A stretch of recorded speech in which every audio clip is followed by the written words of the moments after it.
Hello, this here is the 311 Unorganized Militia to try to show all the blind people here in America on what you're not seeing.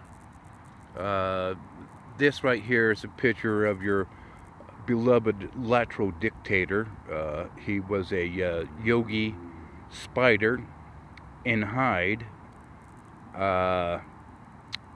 Yogi, that I mean that he can contour some fabric. He can pull up his legs and so forth and contour things. Now this right here, we're looking at the second shot. Now notice the first shot, he looks like he's grabbing his tie and making a tourniquet with it. You can see his hands here, very clear, that there is no blood on him. And he has a catastrophic injury, and there is no blood coming out. You know, you might try to cut your finger with a knife or a razor blade about 1/16 of an inch, and that there would just cover your hands. You would see blood. Now, notice this over here. I don't know if you've seen these two roses, how red they are. Well, you don't see nothing red on John's hands. Also, you do not see any red on his forehead. There's nothing like these two roses over down here that I'm showing you. That is the color red. Blood is red, and JFK, even in this sloppy, lousy picture, you can distinguish that there is no blood. John also did not show any human reaction to ballistics. It was on YouTube about 7 years ago that on the second shot, his head took a big dip, just like someone came back and used their palm of their hand and slap someone in the back of the head. He does a big jerk on that. However, John does not. However, that was cut out. I wish they would not have done that, because that would have been real good timing for all of us. So, John right here is reaching for his necktie, possibly to maybe let a frog out of his head. The second shot was an armor-piercing bullet that does not expand very much. Well, in fact, both of them were. You know, the shot number 1 and shot number 2 were armor-piercing. Otherwise, you would see the factory load that no one got their to play with their witchcraft magic on. So John is trying to either make a tourniquet and strangle himself because he might lose some venom, or he's trying to let a frog up to the top of his head. And that there is what you see in the Mr. Big Shot. The third shot for Mr. Big Shot was that was a little puff, and it went up and vanished in midair. In thin air, it vanished. The puff for 1/16 of a second. I've been in car shootings before, and I'll tell you, they are ugly, gruesome, and you can't get a horror movie to match. It is so horrible that a whole bucket of blood comes out from behind, when they're shot from behind, and it'll splash onto the windows, and you want to get out of here, and you tell the driver, go, go, go, go, go, and they can't drive, and they stop because they cannot see a thing. And so there was skull matter and so forth that blows off, but that there was no brain that came out of John F. Kennedy's head.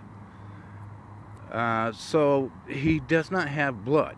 That makes him a possible candidate to be a reptilian. However, I know a lot more than anyone else. And John was a yogi spider, and his head is just an ornament. And he is not feeling pain, and further down in the Zoo-Prude film, that there's what RFK called it. He's going to call it Abraham Zapruder for Zoo-Prudes, because I was there with him when he was talking to the rest of his clone administration. And the reason for all this conspiracy, was there someone else involved?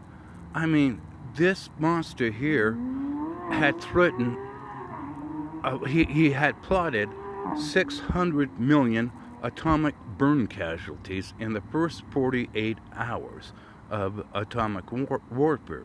So maybe possibly there was more than one person out of the 600 million who just didn't agree with his brilliant fucking ideas, and so went out there to approve it.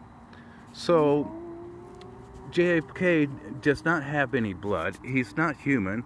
He's not reptilian. However, he does have a amphibian symbiosis, and that big puff of blood, and it's like you can use spectroscopy and pull it out that it's amphibian blood, did not belong to John.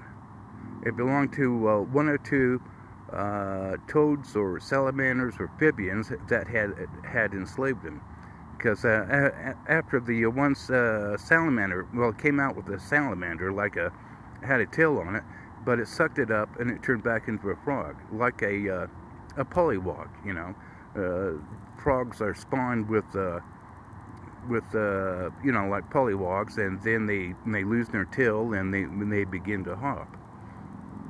So JFK does not feel pain, but because to be shot in the head, I've been nicked, and it's the worst feeling there is. You do not go back to left, and back to the right, and then back to the left, and back to the right, as Jesse Ventures would state it, and then ask Jackie, what flavor of bug are we having for tonight?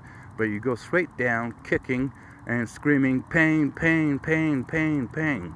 So this here proves, the assassin proved to the Dallas Police Department that no pain, no brain, no blood, no human, no crime. And they let the assassin go, and they cut loose the traffic right over JFK's skull remains still laying out there in the road. However, I picked up a couple of nice souvenirs. So JFK is not human. There's no blood. He was bloodless, and it's possible he's wearing a borax glue slime skin, because Ronald Reagan is a borax salesman for them, or for some other outfit, and it's possible to make borax slime with glue. However, it gets into quite a bit else. But I just want to point this out. There's no blood. JFK was bloodless. I think he screamed out the window, "Hey, you think you won't get a drop of blood out of this turnip? See here, I'll just choke myself with my tie." So JFK is not human, and he's into media popularity fraud, and it's still going on. Well, I hope I ruined your book, like I've ruined so many others, that I wouldn't shed a tear for this monster. And it's got to be that he does not have blood, because he'd be seeing some red like this down here, these roses by Connolly. So have a good day. Okay, back home.